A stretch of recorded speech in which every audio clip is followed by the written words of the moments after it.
John to go ahead and give a quick statement on public comment. Sure. I just wanted to make everybody aware that this is an open meeting. We appreciate everybody being here and participating in these open meetings like this. I will make a statement that there is no public comment in connection with this meeting. What you will see is the applicant either answer questions or make statements to the council as part of the application process.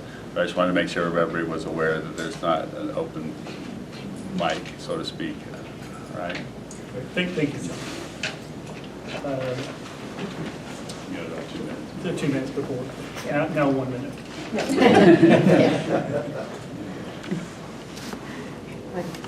All right, it is 11 o'clock on Tuesday, August 9th. Let's call the roll to determine if we have a quorum.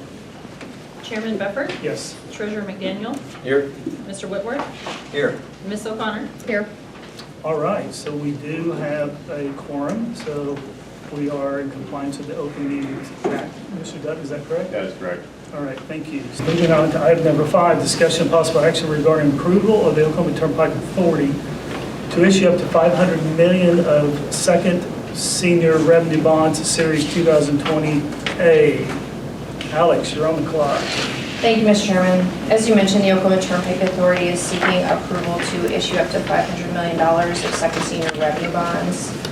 Approximately $450 million of these proceeds will be used to fund OTA's long-range capital plan known as the Access Program. A detailed summary of the Access Program is included in your meeting materials. Approximately $50 million of the bond proceeds will be used to refund OTA's junior obligation note that was executed in July 2020 as concerns raised by the pandemic and its impact on toll roads were increasing. The note matures on July 1st, 2023. OTA is explicitly authorized to issue turnpike revenue bonds in state statute, and bonds issued by the OTA do not constitute a debt of the state, as they are payable only from toll revenues and other revenues of the authority.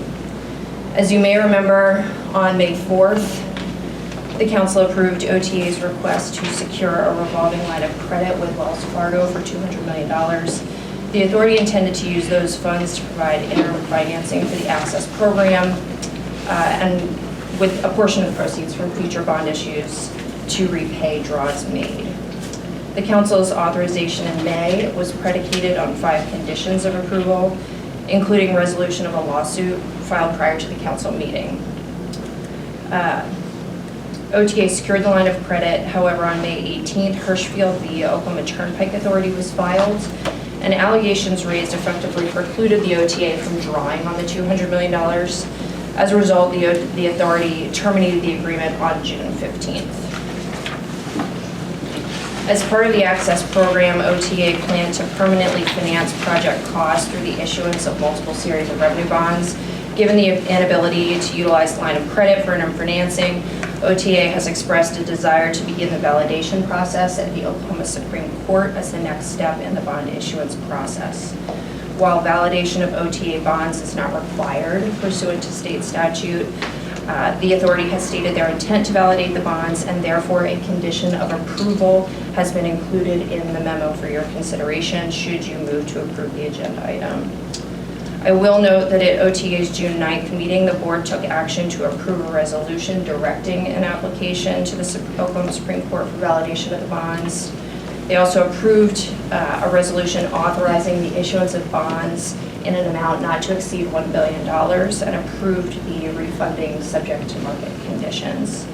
Subsequently, the OTA issued RFPs, evaluated those responses, and selected a financing team as discussed in your meeting materials. If approved today, the next step for OTA will be a validation proceeding at the Oklahoma Supreme Court, where proper consideration can be given to various issues raised and the public may have greater involvement.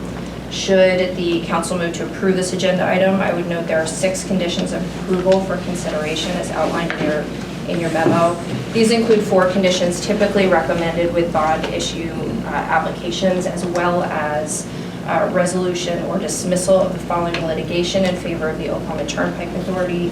And the 2 cases listed are Pike Off OTA via Oklahoma Tunpike Authority and Hirschfield the Oklahoma Tunpike Authority. The other recommended condition, should you wish to consider it, is receipt of evidence of validation by the Oklahoma Supreme Court. I'd be happy to answer any questions you have. I know there are representatives here from both the Oklahoma Tunpike Authority and the financing team, should you have questions for them.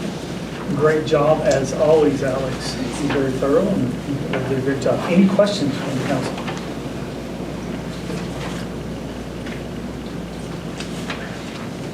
I would just remind the council of our meeting last time, in similar circumstances, that you have a rule that says that pending litigation or threatened litigation, obviously, that needs to be resolved, so we should tie in with the recommendations. I just wanted to make the council aware of that. And we've covered that in item number 5 in the recommendation.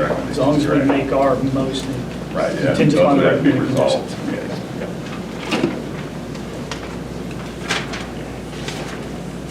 Any questions from the council? If not, do I have a motion?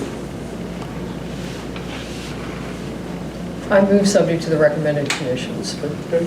Second. All right, we have a motion, a second. Call the roll, please. Chairman Beffert, Yes. Treasurer McDaniel. Yes. Mr. Whitworth, Yes. Ms. O'Connor. Yes. Motion passes. Do I have a motion to adjourn? So moved. Second. All right, we have a motion, a second to adjourn. Call the roll, please. Chairman Beffert, Yes. Treasurer McDaniel. Yes. Mr. Whitworth, Yes. Ms. O'Connor. Yes. All right, motion passes. We're adjourned. Thank you.